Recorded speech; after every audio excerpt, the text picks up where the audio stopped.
Bonjour, dans cette vidéo astrologique, on va analyser la thématique de la pleine lune du 22 juin cette année dans l'axe Cancer-Capricorne. Et donc, ça va être une vidéo un peu plus longue que les vidéos vestimentaires, bien évidemment. La pleine lune se déroule dans l'axe Cancer-Capricorne. Le soleil sera sur le premier degré du signe du Cancer et la lune sur le premier degré du signe du Capricorne. C'est-à-dire cet axe des signes cardinaux est associé en astrologie aux valeurs familiales, l'appartenance, le clan, la sensation de sécurité affective et tout ce qui va avec le signe du Cancer, mémoire affective, lien à la mère, au principe maternel, etc. Et pour le Capricorne, c'est les principes sociaux, les dogmes, les structures, la hiérarchie, donc les convictions, les croyances et tout ce qui rend une société, une structure bien formée, structurée et donc tout ce qui établit des bases et des règlements pour un fonctionnement au niveau de la société. Et pour ce qui est des autres planètes, Mercure sera en Cancer. Vénus également en Cancer sur 5 degrés Cancer. Mars 9 degrés Taureau. Jupiter 6 degrés Gémeaux. Saturne 19 Poissons. Uranus 25 Taureau. Neptune 29 Poissons. Pluton sur 1 degré Verseau rétrograde, il me semble. Donc on n'a pas d'aspect conflictuel, plus ou moins. On a Soleil, donc conjonction Vénus en Cancer, et cette conjonction apparemment est opposée à la Lune. Donc Vénus opposée Lune, et on a Vénus sextile Mars. Le carré Mars-Pluton n'existe pas parce que l'orbe est de quasiment 9 degrés, donc ça ne peut pas être pris en considération comme un aspect de conflit. Pour le carré, l'orbe est entre jusqu'à 4-5 degrés, disons. Donc, en résumé, cette pleine lune peut remonter à la surface un conflit plus ou moins enfoui, inconscient, entre nos besoins intérieurs, affectifs, émotionnels et le domaine de la société et le domaine professionnel. Donc, un tiraillement entre comment je me sens et ce que je dois faire. C'est en quelque sorte cette opposition Cancer-Capricorne. Donc, le signe du Cancer pourrait symboliser aussi un côté de paresse, de faiblesse, de procrastination, de mélancolie, léthargie, passivité, alors qu'il y a une obligation pour le signe opposé, signe du Capricorne, il y a une nécessité d'assurer la présence, la responsabilité, d'assumer ses devoirs, de les effectuer sans même se poser des questions, pourquoi, comment. Donc il y a une sorte de corvée, plus ou moins, avec le signe du Capricorne. Pas chaque fois la sensation de corvée, mais il y a donc l'obligation, la responsabilité, le sérieux, la persévérance et la continuité dans les efforts avec le signe du Capricorne. Donc il peut y avoir ici une notion de décalage concernant la société, l'ambiance professionnelle ou privée qui nous entoure. Donc on peut se sentir un peu en dehors de la structure officielle où l'on se trouve. Il peut y avoir aussi un clivage au niveau familial, au niveau professionnel. Mais comme il n'y a pas d'aspect gravement conflictuel, par exemple, entre Mars et Saturne, entre Mars et Jupiter, entre Uranus et Mars, donc on n'a pas trop d'événements qui risquent de bousculer les choses et de nous fragiliser. C'est que le conflit entre le moderne et le conservateur pourrait se manifester quelque part au niveau inconscient ou même au niveau d'un choix professionnel ou privé à faire. Et comme les pleines lunes symbolisent une sorte de lâcher prise, de libération, de bilan, de conclusion, c'est aussi comme une sorte de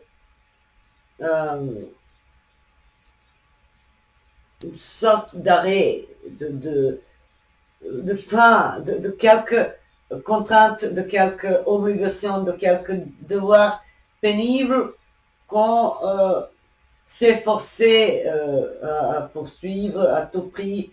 Et là, forcément, avec ces planètes en cancer, on fait face à ses obligations et on décide d'écouter ses propres intuitions, sa propre voix intérieure avec tant de planètes en cancer. Donc, Soleil, Mercure, Vénus, ouais.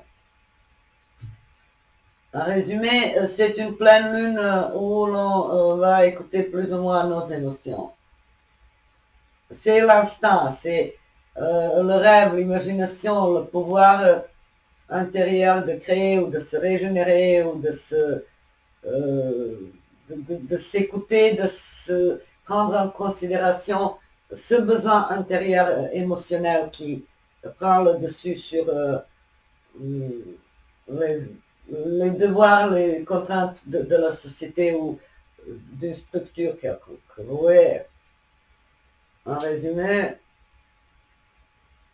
nous pourrions nous sentir un peu vulnérables, notamment par rapport à quelques échecs du passé, avec cette opposition des planètes en cancer et en capricorne. On peut se comparer donc à nous-mêmes tels que nous étions par le passé et comparer cette image du passé à celle du présent et se rendre compte qu'on a souvent raté quelque chose, qu'on a manqué des compétences, qu'on n'était pas à la hauteur, qu'on a bâclé parfois quelque chose. Mais là, forcément, on va comprendre que c'est inutile de se culpabiliser, de se poser des questions, d'en vouloir à nous-mêmes, à cette personne que nous avons été par le passé, et donc assumer nous-mêmes avec nos défauts, nos faiblesses, nos fragilités, nos manques, sans nous culpabiliser. C'est ce qui me paraît comme significatif pendant cette pleine lune. Parce que tout change, vous voyez, à l'image de la lune céleste, qui a un quartier croissant, décroissant, pleine lune, nouvelle lune qui est quasiment invisible au ciel. Donc c'est aussi notre vie aussi qui change ainsi. Vous voyez, à l'image de la lune, et non seulement, disons, au niveau d'une croyance, d'une superstition, mais comme le dicton le dit, on ne peut pas deux fois rentrer dans la même rivière. Tout change, tout coule, s'écoule et passe. C'est ainsi que la vie se déroule, vous voyez. Donc, en écoutant cette, disons, enfant intérieur, ses intuitions, côté enfoui, caché, latent, artistique, créatif de nous-mêmes, nous pourrions nous sentir un peu décalés, rejetés, abandonnés, tristes, dans un entourage inadapté. Ou, voilà. Mais comme j'ai déjà dit, les pleines lunes symbolisent souvent l'idée de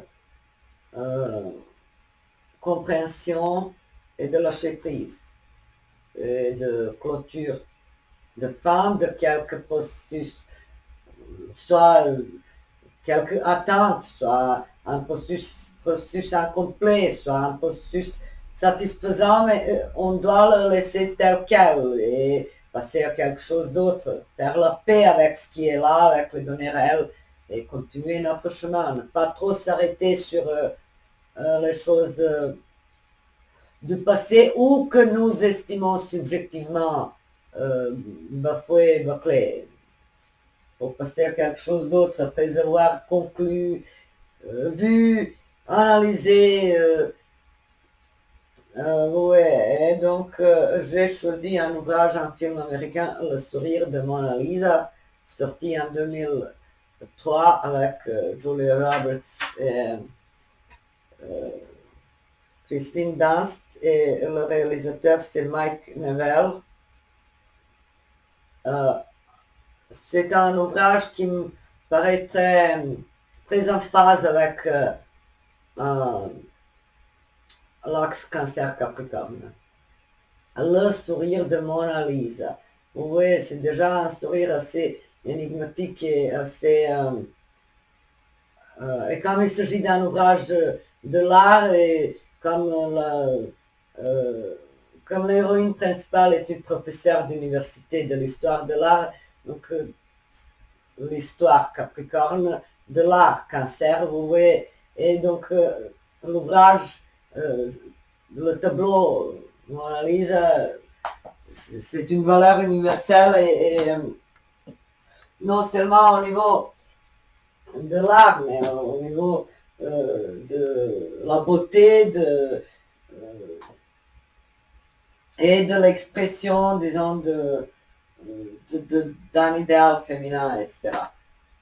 Et le mystère qui se dégage de ce sourire et de ce personnage de Mona Lisa, ça peut être aussi symbolisé par l'axe cancer Capricorne. Donc, il y a quelque chose dans ce sourire qui nous intrigue.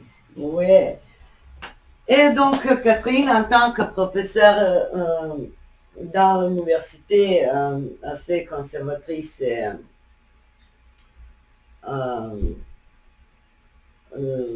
contraignante pour sa propre façon de voir la vie, l'art et la pédagogie et l'éducation.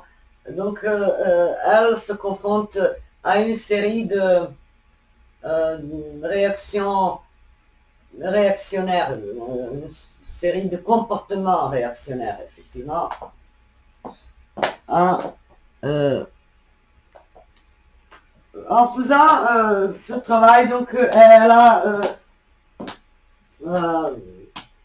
a affaire à quelques étudiantes qui apparemment vivent coincées et esclaves du passé, des préjugés, du rôle prédestiné à la femme qui est de rester au foyer, de faire une bonne mère de famille, de servir le repas, de se contenter d'un rôle subalterne. Et donc on a ici une lutte pour émanciper les étudiantes, les élèves à sa façon. Catherine agit de manière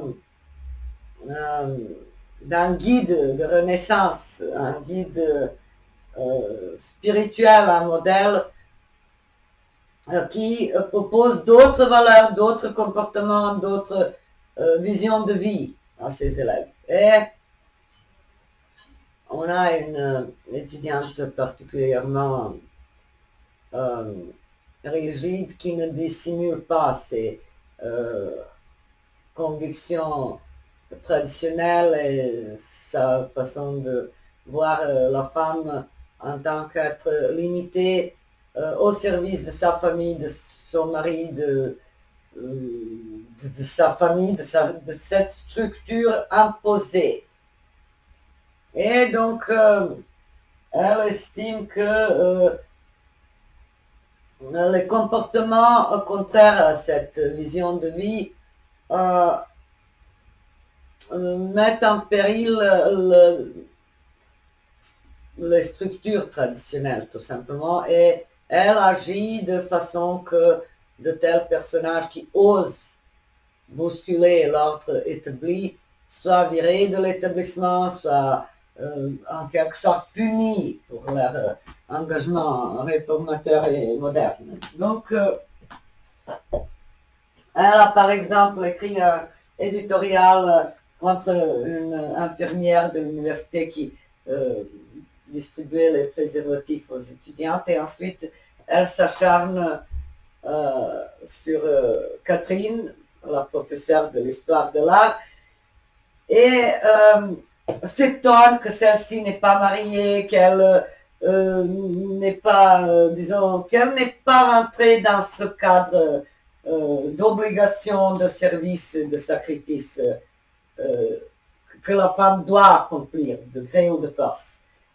Et Catherine essaye de leur apprendre non seulement les notions de la beauté, de l'histoire de l'art, etc., mais aussi de leur inculquer un peu cet esprit moderne où la femme doit rester libre, autonome, maître de son destin et non éternellement soumise, ou être traitée comme un outil biologique, un robot de procréation et ensuite un objet qui doit rester quelque part dans un coin, dans l'ombre, sans avoir le droit d'organiser sa vie et de la créer comme il lui semble bon.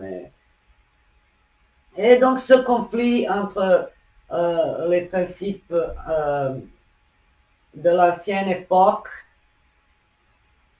qui se heurtent aux visions modernes et libératrices de la vie, c'est justement cette opposition pendant cette pleine lune dans l'axe Cancer-Capricorne. Cancer, rester à la famille, rester soumise, être mère, épouse, femme au foyer, alors que l'autre perspective, c'est s'affirmer dans la société. En dépit de la symbolique que j'ai déjà évoquée tout à l'heure du Capricorne, avec les contraintes, la structure, le respect des normes sociales, etc., il y a quand même une idée d'un espace plus large, d'un univers social où l'on doit trouver sa place. Et comme les femmes à l'époque étaient assez, disons, écartées de ces mouvements sociaux, de ces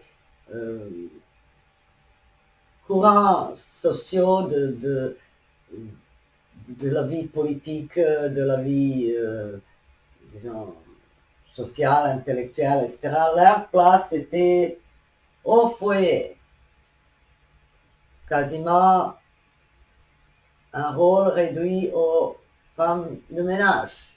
C'est le destin qui attendait les femmes pendant beaucoup de temps. Et malheureusement, il y a de telles, disons, idées, de tels concepts de vie. J'ai été moi-même plusieurs fois, même, disons, objet de critiques, de mépris, ou même de harcèlement, juste pour le fait de ne pas avoir le mari, les enfants et le travail qui commence à 9h et finit à 17h. J'ai littéralement subi la pression et j'ai été traitée, certes dans un pays sous-développé du tiers-monde, peu importe, mais ça aurait pu m'arriver même dans un village en France ou aux Pays-Bas ou n'importe où, ou dans un pays plus développé, plus civilisé. Bref, j'ai vu ça de la part de mes voisins qui, en passant, étaient tous quasiment illettrés, petits, donc sans aucune éducation, sans savoir-vivre, etc. Il y avait un acharnement, par exemple, physiquement, ils me suivaient à vélo ou à pied, s'approchaient de moi, persuadés qu'il n'y aura personne à me protéger, étant donné que je n'avais pas de mari à la maison. Donc, il se croyait tout permis justement parce qu'il manquait ce garde du corps, ce propriétaire de ma vie, de mon corps, de ma personnalité, incarné par un mari. Et au début, je ne comprenais pas que c'était ça, à l'origine de ce comportement extrêmement choquant, surtout. Donc, ce combat n'est pas terminé. Je ne suis pas une féministe acharnée, loin de là. Moi, je crois que la femme doit être féminine. Comme vous voyez déjà, ça fait des années que je me présente souvent de manière quasiment comme si j'étais un objet, comme une poupée de la vitrine d'un magasin de prêt-à-porter. Mais c'est pas ce féminisme réducteur qui me séduit et qui m'appartient. C'est que la femme doit choisir elle-même. Un jour, elle a le droit d'être la poupée de la vitrine. L'autre jour, elle peut être une guerrière. Le troisième jour, elle peut pleurer dans son coin. Elle a le droit de se sentir faible.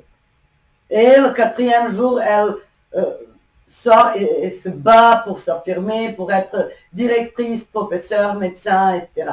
Juge, avocate, écrivain, traductrice ou je ne sais pas quoi. Vous voyez. Donc, et heureusement, la professeure Catherine de cet ouvrage n'est pas non plus une femme, disons, d'une rigidité féministe comme on peut avoir. Moi, j'en ai marre de ces féministes qui prônent les femmes androgynes ou trop émancipées, qui ne devraient même pas se maquiller pour ne pas ressembler à un objet qui suscite les désirs chez les hommes, etc. Donc je ne soutiens pas, je ne cautionne pas un extrême de féminisme, loin de là. Et justement, la professeure de l'histoire de l'art, elle a des amours. Et elle tombe amoureuse d'un homme, un certain professeur de l'italien, Bill quelconque, Dunbar, et qui a pourtant eu des relations avec les étudiantes, etc., dont avec une certaine Gisèle. Et, bref, ce conflit entre la liberté de choix et les opinions imposées par les autres, c'est dans le cœur de ce débat intérieur qu'on sera amené à faire avec nous-mêmes pendant cette pleine lune. Comme à l'image de Catherine qui en même temps ne renonce pas à sa féminité, qui souhaite avoir une vie sentimentale, affective, épanouie, etc., mais qui n'accepte pas les choses qui non seulement figent l'esprit, mais le font reculer vers les époques les plus sombres. Oui, c'est ça aussi la question. Donc, selon la trame, on voit l'évolution et parfois les déceptions qu'un tel combat en faveur de la modernité, de la justice, de l'équilibre au niveau social peut souvent ramener sur notre chemin. Catherine voit par exemple une étudiante, John, qui renonce à ses études pour être proche de son mari et pour accomplir ce rôle de femme au foyer, d'épouse exemplaire, alors que Betty, qui était très réfractaire à ces nouvelles idées que Catherine introduisait dans l'établissement scolaire, après s'être mariée, après s'être sentie déçue et abandonnée de la part de son mari, après avoir découvert qu'il la trompe, etc., décide de continuer ses études, de s'affirmer, de ne pas subir, de ne pas accomplir seulement un destin de femme objet, femme paillasson, femme qui n'a pas le droit de s'exprimer et de suivre sa voie. Donc Catherine a réussi sa mission parce que les détracteurs les plus féroces, les plus ardus, en fait, à la fin, se transforment en alliés, en personnes qui pensent de la même façon qu'elle. Et ensuite, la propre déception de Catherine au niveau de sa vie affective, après l'échec de cette liaison amoureuse avec ce professeur de l'université qui enseignait l'italien, elle décide de quitter les États-Unis, de partir en Europe, et non seulement à cause de cette malchance au niveau amoureux, mais aussi parce que l'université lui a accordé, alors que elle n'était pas prête à renoncer à son combat pour la liberté, pour l'émancipation, pour l'autonomie de la femme. Et non seulement de la femme, ça pourrait être pour tout être humain, suivre sa voie, oser s'affirmer, oser être authentique, être soi-même, et ne pas se moutoniser. Vous voyez? Donc, Catherine se voit proposer par l'université encore un an au sein de cet établissement scolaire, mais à condition qu'elle dépose son programme à l'avance pour qu'il le corrige, le retouche, ou l'approuve ou le désapprouve. Donc, elle se voit imposer des contraintes diverses, mais elle n'est pas prête à céder à ces convictions, bien évidemment. C'est une femme affirmée, c'est une femme libre dans sa tête, et comme c'est souvent le cas avec les esprits en avance sur leur époque, il y a un prix à payer pour cette liberté. Mais la liberté n'a pas de prix. Et donc, toute cette pression subtile, plus ou moins subtile, ne lui convient pas, et elle veut donc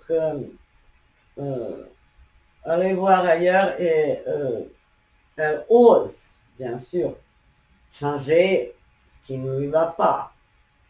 C'est ça aussi la morale de cette pleine lune. Donc on n'est pas obligé de rester sur un endroit, dans une position suivant une voie professionnelle ou privée, parce que ça se doit, parce que c'est normal, parce que quelqu'un d'autre nous a dit que c'est la seule possibilité de vivre. Il y a toujours des options. Bien sûr, parfois contrecarrées dans les sociétés arriérées, mais il y a quand même toujours la possibilité de s'affirmer et d'échapper à la rigidité, au marasme et à la stagnation toujours, il y a toujours une porte de sortie. Et donc, voilà, en suivant les destins de ces étudiantes et de leurs professeurs, on voit que celui qui ramène la lumière est toujours vu comme une sorte de une personne qui ramène le blasphème, qui doit être jugé, rejeté, qui doit être repoussé d'un milieu conservateur et donc, mais heureusement, il n'y a pas de tragédie et comme j'ai déjà dit, il n'y a pas d'aspect conflictuel qui pourrait nous indiquer quelques douleurs intérieures, quelques insatisfactions. Comme il n'y en a pas, alors tout se passe, disons, d'une manière plus ou moins logique, facile. Il y a toujours un rayon de lumière et de soleil qui arrive éclairer le ciel de notre univers privé ou professionnel. Donc, pour nous-mêmes, il peut s'agir d'un petit détachement par rapport à quelques idées reçues, opinions familiales, exigences familiales ou une libération personnelle qui passe par la démission, par quelque rupture avec quelque chose qui nous gonflait, qui nous cassait les pieds. Donc, on ne veut plus subir et souffrir.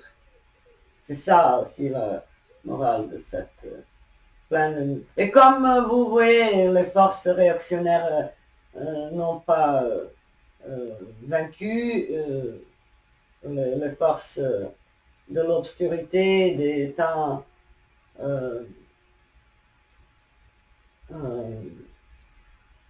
des époques précédentes et des temps sombres n'ont pas le pouvoir de guider les consciences. Parce que heureusement, on a Jupiter Gémeaux, ça peut donner cette vivacité mentale, l'esprit de communication, d'échange, l'envie de voyager, de connaître les autres cultures, les autres visions de vie, philosophie de vie, système de pensée, tout ça. Donc il y a quand même un climat de modernité. Donc,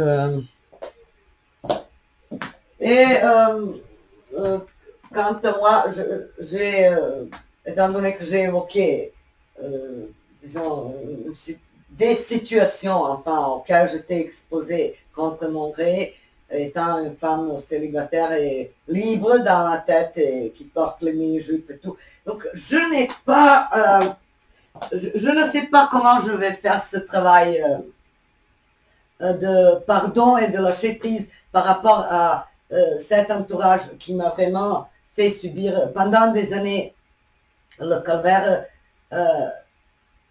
alors que je ne me considérais jamais comme une personne au-dessus, comme une personne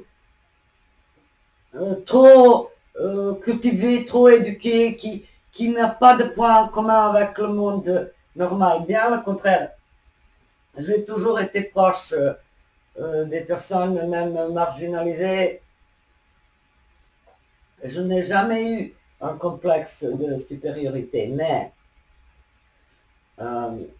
je garde une rancune tenace. Je ne sais pas, peut-être cette pleine lune va me permettre de me libérer moi aussi de cette sensation que j'ai en fait, ce que je ne peux pas accepter, c'est que j'ai perdu mes énergies précieuses en étant obligé de me défendre contre les abrutis, de dépenser mes énergies en surveillant, en me tournant autour de moi si tel ou tel va me voler ou si tel ou tel va me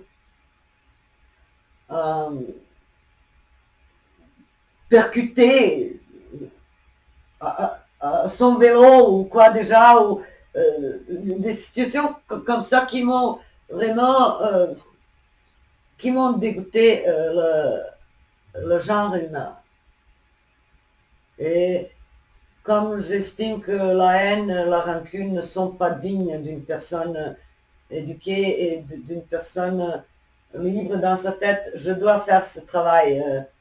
Je ne sais pas encore comment. Mais je ne peux pas pardonner aux gens le fait d'être abrutis et de vivre dans les temps sombres où il faut persécuter celui qui est différent. Que ce soit au niveau de la race, de la classe, de l'âge.